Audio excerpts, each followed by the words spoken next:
Querido irmão, querida irmã, graça e paz habitem o teu coração nesta hora.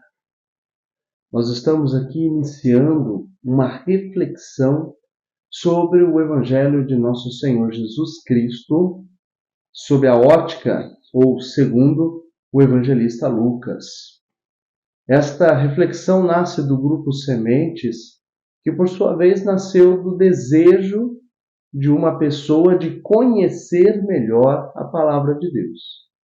Assim, nós começamos já lá no livro de Provérbios e fomos avançando por vários livros da Sagrada Escritura e chegamos agora ao Evangelho segundo Lucas, o qual nós queremos refletir e neste momento, nesta introdução, percebermos os pontos aos quais nós devemos nos atentar para tirar um melhor proveito desta leitura.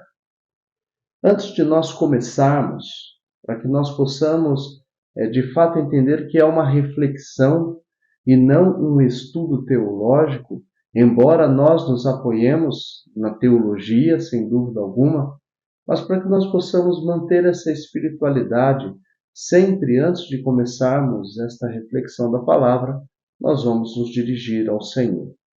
Por isso eu convido você comigo para que nós possamos orar. Amado Pai, em nome do Senhor Jesus, nós estamos reunidos aqui mais uma vez. E te pedimos, tem misericórdia de nós. Derrama sobre nós o teu Espírito, para que possamos entender e falar da tua palavra, para que possamos guardá-la em nossos corações e, sobretudo, para que possamos viver. Venha em nosso auxílio, Senhor, porque sem ti nada podemos fazer. É o que nós te pedimos, em nome do Senhor Jesus. Amém. Irmãos, o Evangelho de Lucas, ou o Evangelho segundo Lucas, melhor dizendo, ele se trata do primeiro volume de uma única obra em 2 volumes, a saber, o Evangelho segundo Lucas e o livro dos Atos dos Apóstolos. Nós sabemos que estes 2 livros foram escritos por Lucas e se tratam, de fato, de uma única obra em 2 momentos, melhor dizendo. Se trata de um ensinamento único, no qual no Evangelho nós vemos Jesus, cheio do Espírito Santo, anunciando a palavra, com o poder do Espírito Santo, com autoridade na palavra e com obras. E no segundo momento nós vemos a comunidade cristã, na sequência, no seguimento de Jesus, também anunciando a palavra, com autoridade no ensinamento e com obras, pelo poder do mesmo Espírito Santo. O Espírito Santo permeia todas as páginas, tanto do Evangelho de Lucas, quanto do livro de Atos dos Apóstolos. Então nós queremos fazer essa reflexão nesta sequência. Primeiro o Evangelho segundo Lucas, na sequência o livro de Atos dos Apóstolos, para que nós possamos perceber a continuidade da obra, daquilo que Lucas quis fazer na sua origem. O Evangelho de Lucas, como eu já disse, ele é, por assim dizer, o Evangelho do Espírito Santo, porque ele mostra, não só nas atitudes de Jesus enquanto missão pública, enquanto ministério, mas desde sua concepção mesmo, nós vemos, ou veremos ainda, que foi por obra do Espírito Santo, e nós vemos o Espírito Santo agindo em Maria, agindo em Isabel, agindo até mesmo em João Batista ainda no ventre de sua mãe. Nós vemos o Espírito Santo conduzindo Simeão. Nós vemos o Espírito Santo por todas as páginas do Evangelho de Lucas e do livro de Atos dos Apóstolos. O Evangelho segundo Lucas é também o Evangelho da alegria. O tema da alegria está presente também desde o início, do começo ao fim do Evangelho. Nós vamos ver o tema da alegria. É o evangelista que mais usa esse vocábulo, esta palavra, alegria. Porque, de fato, a boa nova de nosso Senhor Jesus Cristo, o Evangelho, a boa notícia, ela é uma mensagem de alegria. Uma mensagem que traz alegria aos nossos corações. O Evangelho segundo Lucas também, por assim dizer, é o Evangelho da misericórdia. Nós vemos como Deus visita o seu povo, como Deus vai de encontro ao clamor do seu povo, como Deus exerce a sua misericórdia, a sua fidelidade para com o seu povo, sobretudo para com os mais necessitados. Esse tema estará presente desde a primeira liturgia, desde a primeira oração ali dita ou citada por Lucas, e vai acompanhando as atitudes de Jesus, as parábolas, os ensinamentos que Jesus nos faz, o tema da misericórdia. Misericórdia, para quem não sabe, é aquele, literalmente, coração que se volta para os miseráveis, para aqueles que não têm mérito, para aqueles que são excluídos, para aqueles que não fazem parte ou que não, entre aspas, merecem um lugar na comunidade. Deus vai atrás desses, como Jesus conta na parábola da ovelha perdida. É Ele quem exerce a misericórdia e nos convida, como comunidade, a continuarmos essa sua misericórdia, essa ação de misericórdia. No Evangelho de Lucas nós vemos também uma importância muito grande dada à liturgia, à oração. Desde o começo nós veremos bem no começo Zacarias que vai até o templo oferecer o incenso, está em oração, portanto, está fazendo liturgia, está celebrando, está cultuando a Deus. Nós vemos os cânticos de Maria, o cântico de Zacarias, o cântico dos anjos, todos glorificando a Deus. Então, para Lucas, a oração, e nós vamos ver isso também nos ensinamentos de Jesus e na própria vida de Jesus, segundo Lucas, a oração ocupa um lugar de destaque, a liturgia, a celebração, o culto ocupa um lugar de destaque. Não dá para ser cristão, como nós veremos em Lucas, sem partir de uma vida de oração, de uma vida de intimidade com Deus. O Evangelho de Lucas traz-nos esta alegria profunda. É um evangelho que eu costumo dizer, perdoa a palavra, é uma delícia este evangelho de fato, porque nós podemos saborear o gosto maravilhoso da palavra de Deus. É muito bom podermos fazer isso.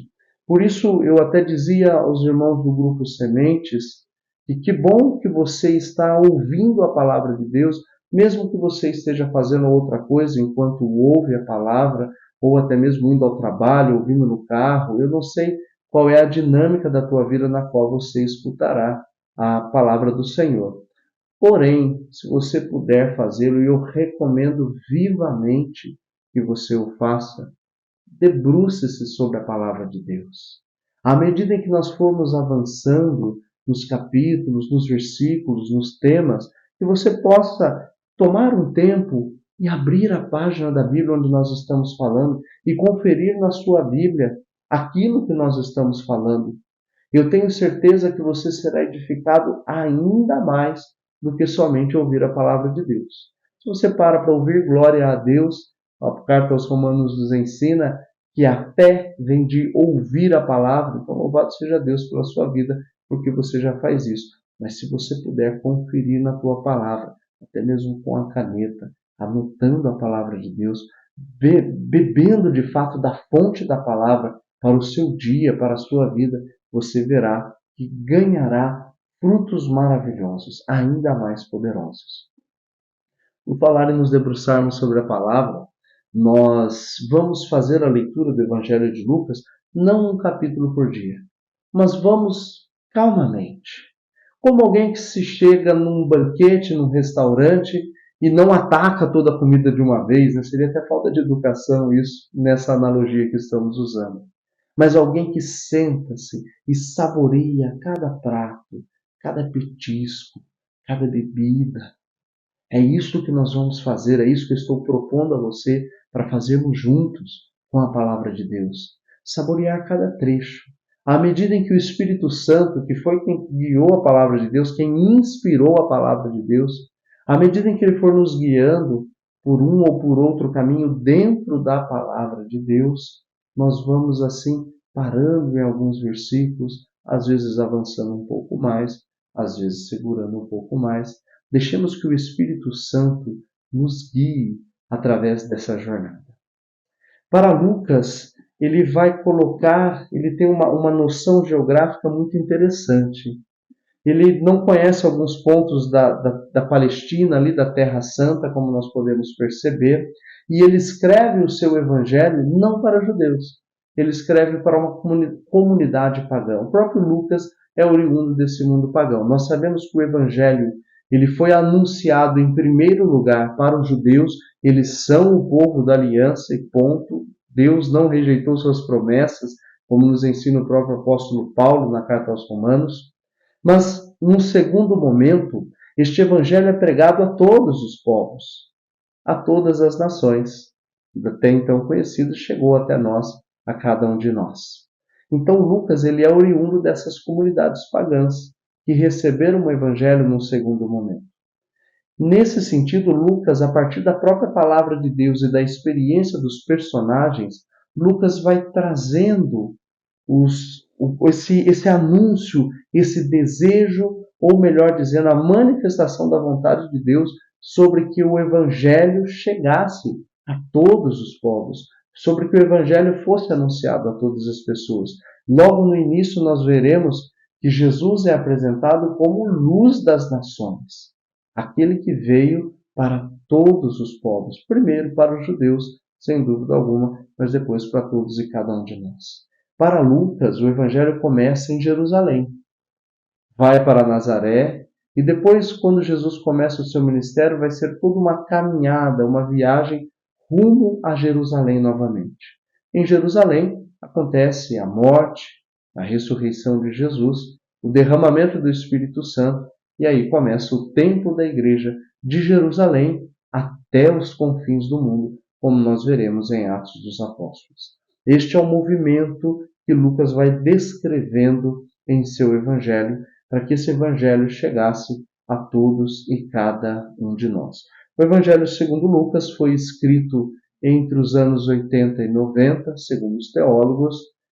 Lucas é identificado como aquele médico que acompanha Paulo em algumas de suas viagens, e é ele quem nos presenteia com esse evangelho. Lucas não é um dos apóstolos, então ele vai dizer isso logo no início do evangelho, ele investiga várias testemunhas oculares, várias pessoas que conviveram com Jesus, a fim de compor, de redacionar o seu evangelho. Que nós possamos, ao ler o evangelho segundo Lucas, sermos imbuídos dessa misericórdia de Deus, entrarmos de fato no coração de Jesus. É importante que nós possamos entender que cada evangelista ele narra a mesma história, a mesma experiência de Jesus sobre um ponto de vista, sobre o próprio ponto de vista, por assim dizer, para uma comunidade específica. Isso traz sempre uma luz nova para cada um de nós, porque a palavra de Deus é viva e eficaz, como nos ensina a carta aos Hebreus. Isso não significa que eu possa interpretá-la da maneira que eu quiser. Não é isso. Existem regras, por assim dizer, de exegese, de hermenêutica, para que nós possamos entender de fato o sentido da palavra de Deus. Mas nós podemos seguramente entender que cada evangelista dá o seu toque especial para que nós possamos, num contexto geral, bebermos dessa fonte riquíssima da palavra de Deus e podermos aplicá-la no dia de hoje. Por falar em hoje, nós vamos ver também no Evangelho de Lucas que esta palavra hoje se faz muito presente em vários pontos do Evangelho, como por exemplo, quando Jesus se encontra com Zaqueu e diz a ele, hoje a salvação entrou nesta casa.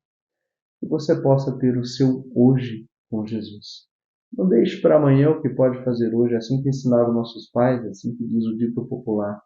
E hoje você possa ter o seu encontro com Jesus, através da sua palavra.